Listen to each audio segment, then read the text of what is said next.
In the most recent video in this series, I broke down what I believe is the ultimate 76ers team, and in that video, I said that I would likely only continue this series if the video did well. Well, the thing is, it didn't do tremendously well when compared to other recent videos. But you guys in the comments were so supportive and desperately wanted more, so because of that, I'm pretty sure I'm going to continue this thing until all 30 teams are done. Which brings us to today's video, and it's about the ultimate Milwaukee Bucks squad. Before I get started, here are the rules you need to know. To build each franchise's ultimate team, I will be picking a starting 5, a second unit representing each position, and then 3 additional rotation players at any position I choose. In total, there will be 13 roster spots. It's worth mentioning that I will not simply be building these teams based on how talented each player is, but I'll also be factoring in how well these players would do together as teammates. So without further ado, let's get into it. First off, the starting point guard for the Bucks is the legendary Oscar Robertson.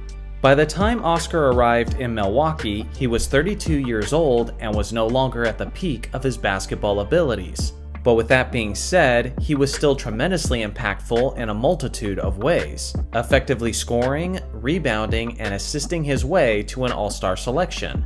Alongside of Kareem Abdul-Jabbar, he won the NBA championship in his very first season as a Buck. Given his veteran experience and his sound decision-making, I'm very comfortable making him the starting floor general of this all-time Bucks squad. Starting at the shooting guard will be the 6'5" sniper Ray Allen. He was in his early to mid-20s during his days with the Bucks, and this version of Allen was actually a solid combination of lethal perimeter shooting and a fantastic slasher, who would often finish plays well above the rim. Many people forget, or simply never knew, that the younger version of Allen was a superstar in his own right, who had the handles to take players off the dribble and had the athleticism to be a dominant scorer even inside of the painted area. Oscar will absolutely love finding Allen at the three-point line or as a slashing scorer. Starting as small forward is the perennial all-star Marcus Johnson. This 6'7" wing was an elite scorer and rebounder during his prime, averaging as high as 25 points and 10 rebounds in his first 2 seasons in the league. For a scoring small forward, he was one of the most efficient players of all time, hitting 51.8% of his shots throughout the totality of his career. And in 1979, when he averaged 25.6, he was hitting a remarkable 55% of his field goal attempts. Very few non-centers in league history have averaged that many points on that level of efficiency. Without question, his bread and butter was his mid-range jumper, but he was also fantastic at finishing at the rim through the contact. He would certainly be a major contributor for this starting unit. Starting at power forward is none other than the Greek freak, Giannis. You guys know all about this guy. A 7-foot athletic specimen who is one of the most intimidating two-way players of all time. He has 2 MVPs, he's a former Defensive Player of the Year, an NBA champion, and a dominant Finals MVP. For this group, Giannis will be providing plenty of facilitating, scoring, rebounding, and rim protection. He's not an elite perimeter shooter, but he'll certainly enjoy kicking the ball out to his other elite perimeter shooting teammates. On this roster, Giannis won't be leaned upon as heavily as he's used to, but I don't think it's something that would cause him any frustration. Starting at the center position is arguably the greatest center in basketball history, Kareem Abdul-Jabbar. Sure, he was most famous for his days with the Los Angeles Lakers, but without question, he was the most dominant during his time in Milwaukee, especially on the offensive end of the court. Obviously, this 7'2" MVP was one of the greatest centers of all time, as he was equipped with arguably the most unstoppable signature move ever, the skyhook shot. He was also a tremendous rim protector and had underappreciated quickness. At his individual best in 1972, he averaged nearly 35 points, over 16 rebounds, and nearly 5 assists, while being one of the most efficient players in the entire league.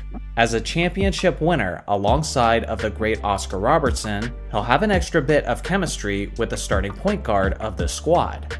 Moving on to the second unit, the backup point guard will be the all-time great perimeter defender, Sidney Moncrief. Now Moncrief may be seen to some as a 2 guard rather than a 1, but he does have experience playing both positions well, and based on the roster needs of this unit, he'll be a better fit at point guard. Only one guard in NBA history has won the Defensive Player of the Year multiple times, and that is the 6'4" Moncrief. With that being said, you would be a fool to think that he could only play defense. On offense, he was a solid facilitator and a pretty reliable scorer, usually getting around 20 points per game on over 50% shooting. If Oscar or Allen are ever struggling with their defensive assignment in the starting unit, then Moncrief will be an impeccable substitution. The backup shooting guard will be the 6'6" shooter Michael Redd. Throughout the 2000s, Redd was one of the most lethal volume 3-point shooters in the entire league. Yet for some reason, he seems to have been widely forgotten by the basketball community. I certainly haven't forgot his abilities though, as you had to stay close to this man on the perimeter at all times. Otherwise, he would make you pay for it. He was never considered elite in any area other than as a scorer, but at his best in 2007, he was scoring 26.7 points per game while finishing in the top 10 in the league for 3-pointers attempted per game. Similar to Ray Allen's impact in the starting unit, Michael Redd will be the primary floor spacer for the second unit, as he'll do a fantastic job of keeping the defense honest. The backup small forward will be the 6'7" champion, Chris Middleton. This modern star has had a significant impact on the Bucks in recent years, and on this all-time squad, he'll be chipping in as well. Middleton gives this roster another valuable 3-point shooter and championship experience. Obviously, as a longtime teammate of Giannis, there will be some chemistry when those two players happen to find themselves on the floor together. The power forward for the second unit will be the 6'9" Terry Cummings. This former All-Star was a consistent double-double player, who was actually the team's leading scorer when they eliminated Michael Jordan and the Chicago Bulls in the 1985 playoffs, while averaging nearly 30 points per game over the series. During his era, he had elite ball handling and footwork that was extremely rare for a power forward. His jump shot was also extremely difficult to defend due to his pull-up jumper with an extremely high release point. He'll certainly be an offensive spark for his team off the bench. The backup center behind Kareem Abdul-Jabbar is the 6'11" beast, Vin Baker. Almost all of his All-Star appearances were made in his days in Milwaukee, and he was a consistent threat in the post as he was a fundamental player with solid footwork, which enabled him to get plenty of points in and around the paint. At his peak, he was averaging around 20 points and 10 rebounds, leading the Bucks in both categories. Now to finish up the roster with 3 rotation players. First off is the 6'6" small forward Bobby Dandridge. This two-way star won an NBA championship with the Bucks and with the Bullets. He was typically dropping around 20 points per game and 7 rebounds a game, while being a terrorizing perimeter player with his elite smothering defense. The second rotation player is the 2-time 6th Man of the Year, Ricky Pierce. This 6'4" shooting guard was a certified bucket, who was a tremendous scorer for his team. For example, in the 1989-1990 season, Pierce led his Bucks in scoring, averaging 23 points per game on 51% shooting, regardless of the fact that he didn't even start a single game that year, making him one of the few players in NBA history to lead his team in scoring as the 6th man.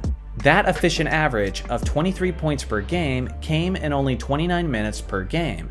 If this team ever found itself needing a solid offensive spark, then you can bet that Ricky would be coming off the bench gunning it. The last rotation spot goes to the big dog, Glenn Robinson. He was a 6'7" small forward who did a little bit of everything. Throughout his career, he averaged 20 points per game and was also chipping in as a quality rebounder. Defensively, he also had quick hands, as he was often leading the team in steals per game. At this point, I'm pretty convinced that this roster would have absolutely no issues scoring the basketball. But if so, Robinson would be yet another solid offensive spark off the bench. So here's a final look at the complete roster of this Ultimate Bucks team.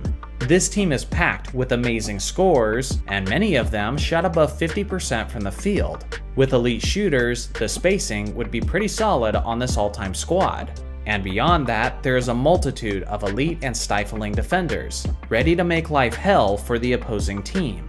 Here is my list of honorable mentions for the Bucks, should any of these players have made the roster instead. As always, I look forward to hearing your perspective in the comment section below. Thanks for watching as always, make sure to like and subscribe for more basketball content, and I'll see you guys in the next video.